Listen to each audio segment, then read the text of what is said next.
Let's dive right into this explainer, where we're going to discover the mind-blowing scale of numbers using the ultimate cheat codes of math, exponents.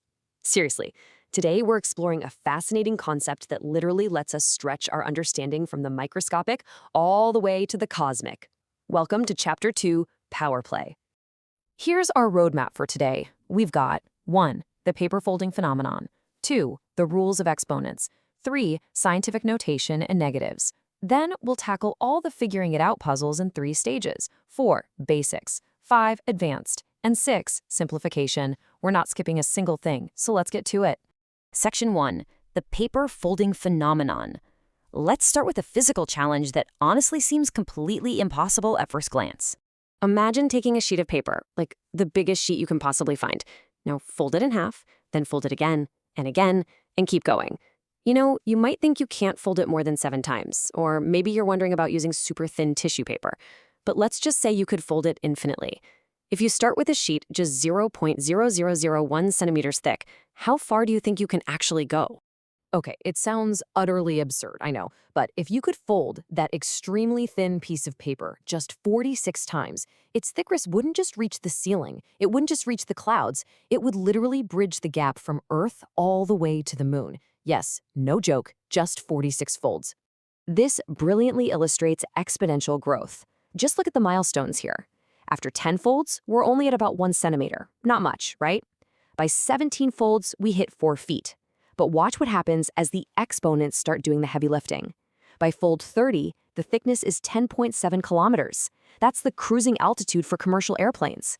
Because after every 10 folds, the thickness multiplies by a staggering factor of 1,024.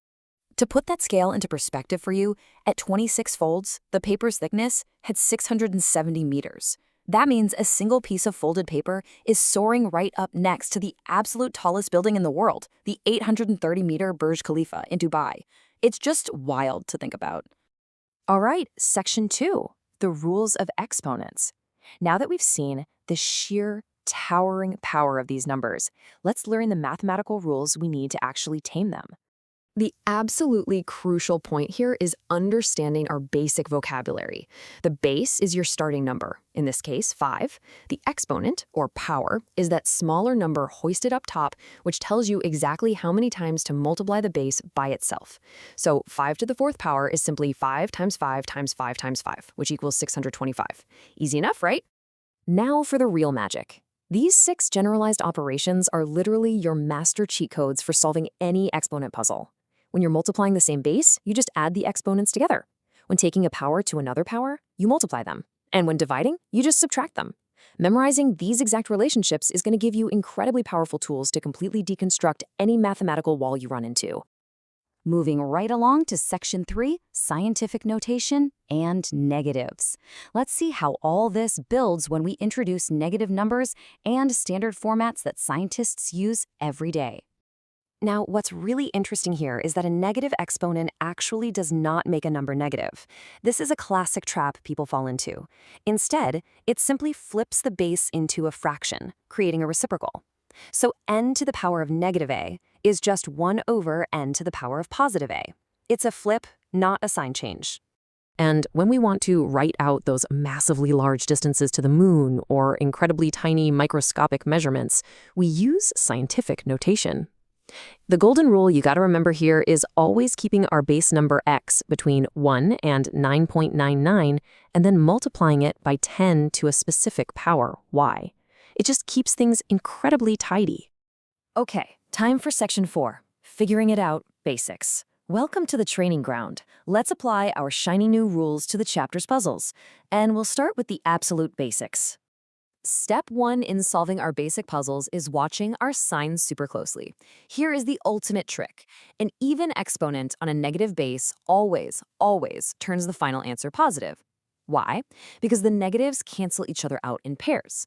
That's exactly why -1 to the 56th power is just positive 1.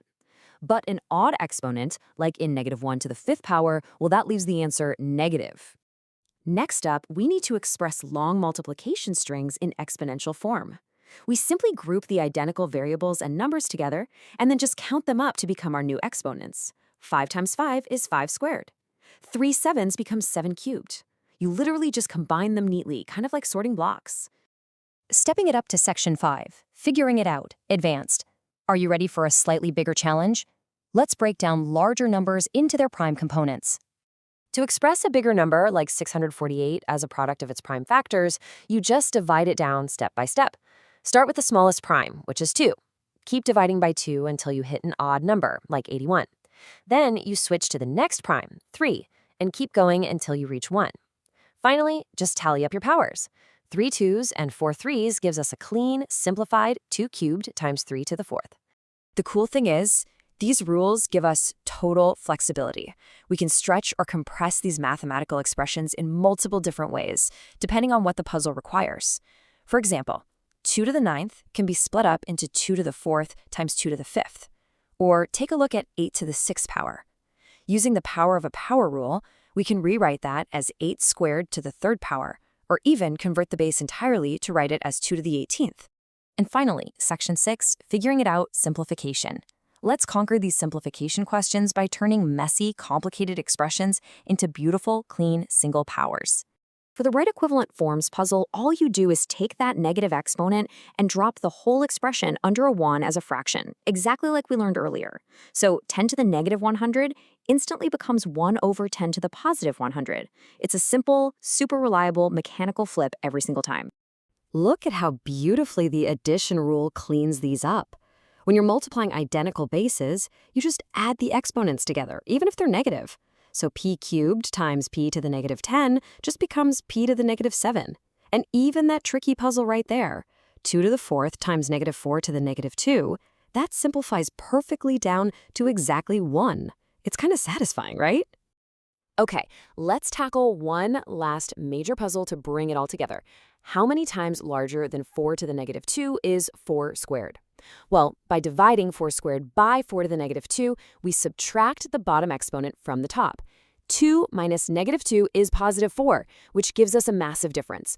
It's 4 to the 4th power times larger. So what is your main takeaway from all this? Mastering these base and exponent rules doesn't just help you ace chapter puzzles, although that's nice. It literally gives you the power to calculate the infinite. You're mapping everything from basic fractions all the way to the cruising altitude of a commercial airplane with just a few strokes of a pen.